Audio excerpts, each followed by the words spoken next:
আলোচনা করব ক্লাস 11 এর নতুন সিলেবাসে বৌদ্ধ দর্শন। আমরা আগের দিন দর্শনের দুটো টপিক অলরেডি আলোচনা করা হয়েছে সিলেবাসে। এটা বৌদ্ধ দর্শন। বৌদ্ধ দর্শন সম্বন্ধে যেটা আমি আগেই বলছি তোমাদের জানা জিনিস আলোচনা করব। 50% এর বেশি তোমরা সাধারণভাবেই ইতিহাস থেকেই জেনে গেছো।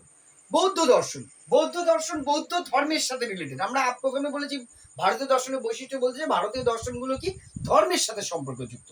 বৌদ্ধ ধর্ম কি করে উদ্ভব হলো সেটা আগে একটু সংক্ষেপে বলবো, সংক্ষেপে যেহেতু ক্লাসটা করতে হয়।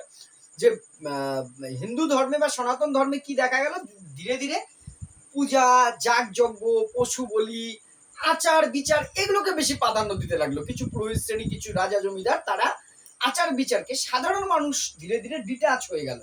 মানে যেন একটু পয়সা খরচ দেখানোর জন্য সোয়াবটা বেশি হতে থাকলো হিন্দু ধর্মে, যার ফলে একটা প্রতিবাদী ধর্ম আন্দোলন ইতিহাসে শুনেছি আমরা, বৌদ্ধ যৌন ধর্ম তৈরি হয়।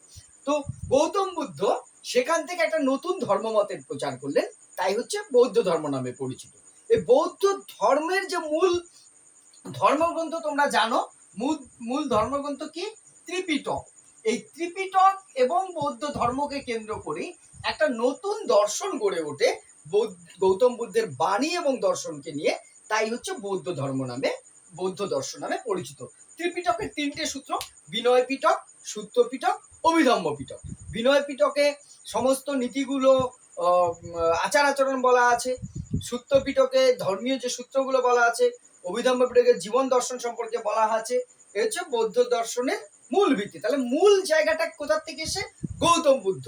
এবং এই বৌদ্ধ দর্শনের মূল ভিত্তি কি? ত্রিপিটক। ত্রিপিটক নাম হয়েছে কেন? তিনটে পিটক। পিটক মানে টুকরো বা খণ্ড। তিনটে পিটক আমি বললাম, লিখছি না। বিনয় পিটক, সূত্র পিটক, অভিধম্ম পিটক। এই যে বিনয় পিটক, সূত্র পিটক, অভিধম্ম পিটক, তিনটে, ত্রি মানে তিন, পিটক এখানে খণ্ড, তাদের মূল গ্রন্থের তিনটে টুকরো আছে, তাই ত্রিপিটক নাম হয়েছে। এই ত্রিপিটক এবং বৌদ্ধ দর্শনকে বৌদ্ধ ধর্মকে কেন্দ্র করে বৌদ্ধ দর্শন গড়ে উঠেছে।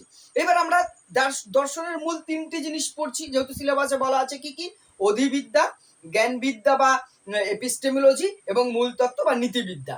এই তিনটে জিনিস প্রথমে আমরা বৌদ্ধ দর্শনের মূল, তোমার যে অধিবিদ্যায় কি বলা আছে, মূল বৈশিষ্ট্য, ক্যারেক্টারটা কি আছে বৌদ্ধ দর্শনের, মূল ভাবটাই বোঝা যাবে কিন্তু অধিবিদ্যায়। এই অধিবিদ্যাটা আমরা আলোচনা করবো। আমি পয়েন্ট আকারে আগে লিখে দিচ্ছি। অধিবিদ্যায় মূল যে গৌতম বুদ্ধ যে দিকগুলো তুলে ধরেছে, প্রথম হচ্ছে নৈরাশ্যবাদ।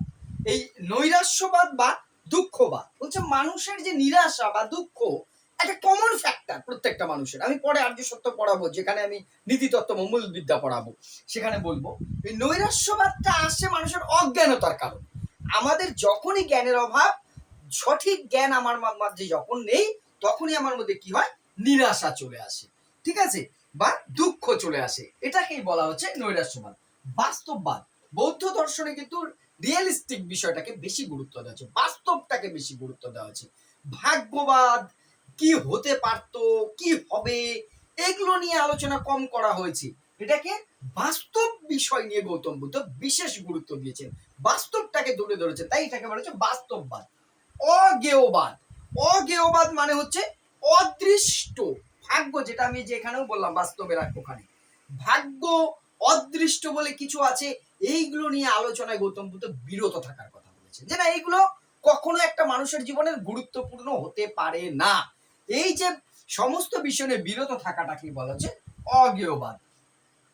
অবভাসবাদ বলছে যে আমরা প্রত্যক্ষ দ্বারা ডিরেক্ট পৃথিবী বা অন্যান্য বিষয়গুলো আমার সামনে যেভাবে উঠছে, আমি যেভাবে দেখছি, তাকেই বলা হচ্ছে অবভাসবাদ। আমার সামনে যা আভাসিত হচ্ছে, যা ভেসে উঠছে, সেটাকেই বলা হচ্ছে অবভাস। কর্মবাদ, গৌতম বুদ্ধ কিন্তু কর্মবাদকে খুব গুরুত্ব দিয়েছেন। বৌদ্ধ দর্শনে কর্মবাদকে গুরুত্ব দিয়েছে। কর্ম হচ্ছে একটা নিত্য বিষয়, এটা মানুষকে করতেই হবে, কাজ করতেই হবে।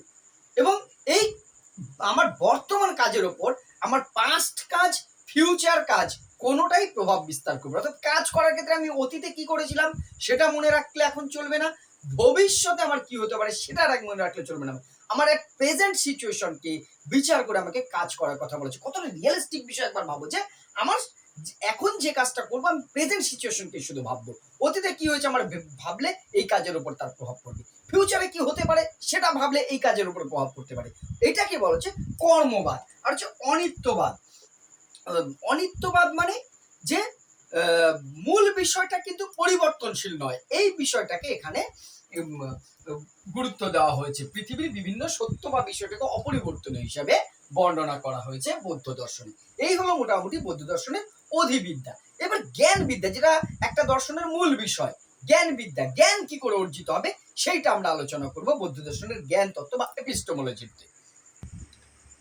এবার বৌদ্ধ দর্শনে জ্ঞান বিদ্যা, এপিস্টেমোলজি। জ্ঞান হচ্ছে বৌদ্ধ দর্শনে বলা হচ্ছে সবচেয়ে গুরুত্বপূর্ণ বিষয়। বাস্তব জীবনে প্রত্যেকটা মানুষ সঠিক জ্ঞান অর্জন যদি সে করতে পারে, তবেই কি হয়, তবেই সে মোহ মুক্তি থেকে, এইগুলো যে মায়া, সেখান থেকে মুক্তি লাভ করতে পারে, জীবনে সে আদর্শ মানুষ হিসেবে গড়ে উঠতে পারে। সঠিক জ্ঞান, এই জ্ঞানের দুটো ভাগের কথা বলা হয়েছে, এক হচ্ছে প্রত্যক্ষ জ্ঞান আর একটা হচ্ছে অনুমান।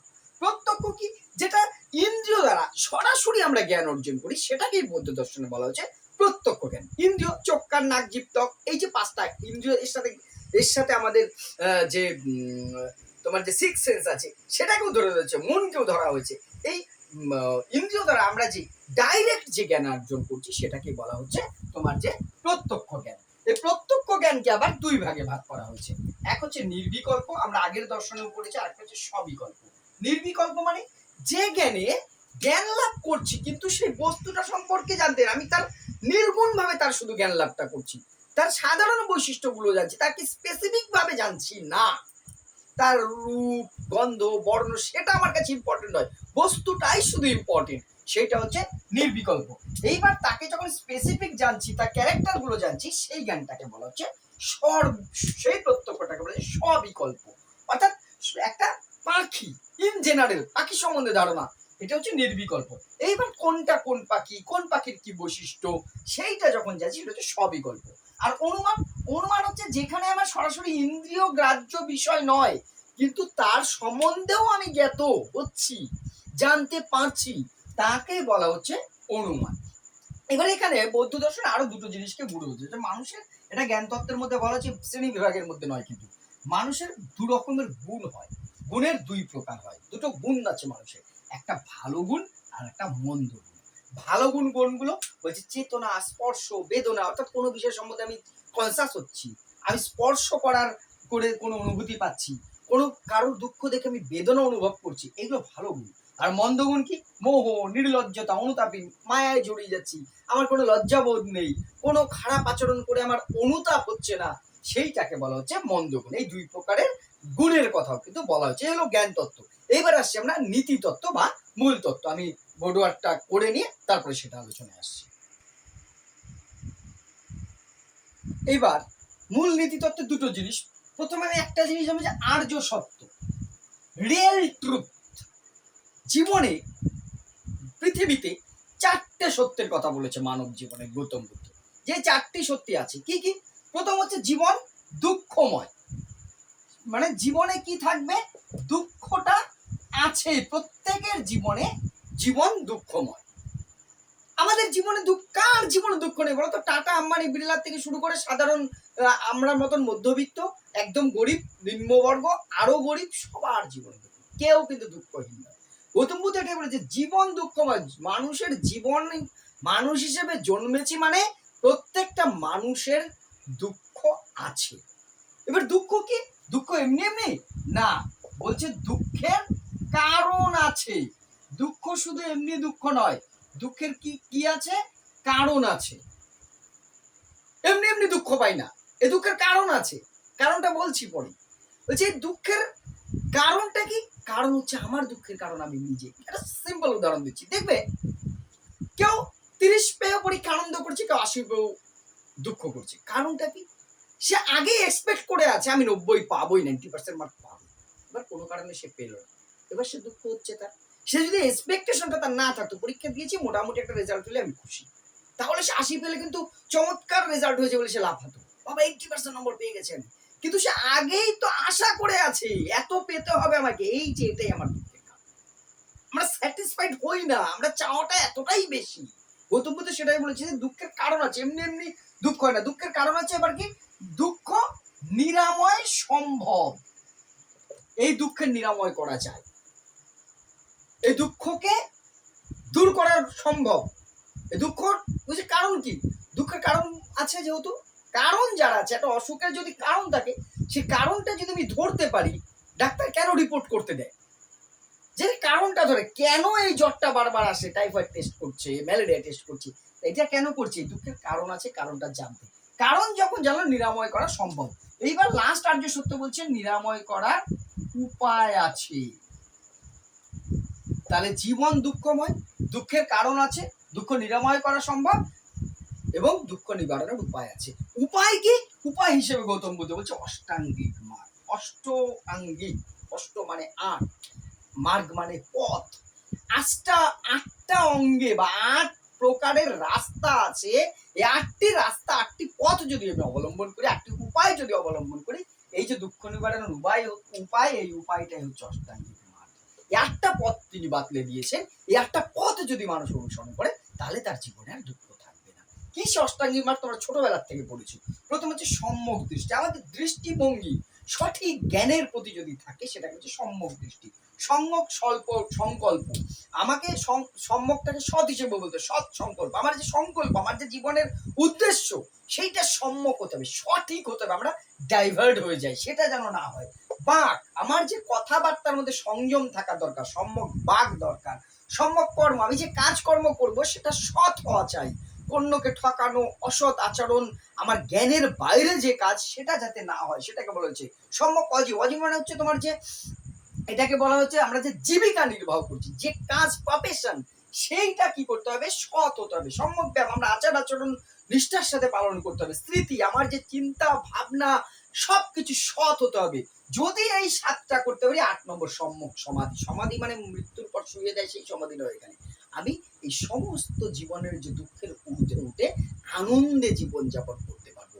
এটাকেই গৌতম বুদ্ধ বলেছেন সৎ বা সম্যক সমাধি।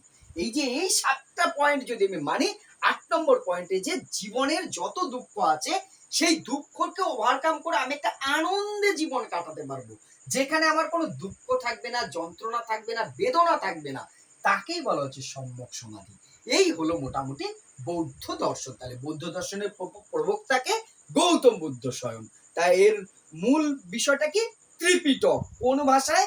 পালি ভাষায় আছে ত্রিপিটক। ঠিক আছে, এইগুলো বৌদ্ধ দর্শন। ভিডিওটি ভালো লাগলে অবশ্যই লাইক করুন, শেয়ার করে পাশে থাকবে।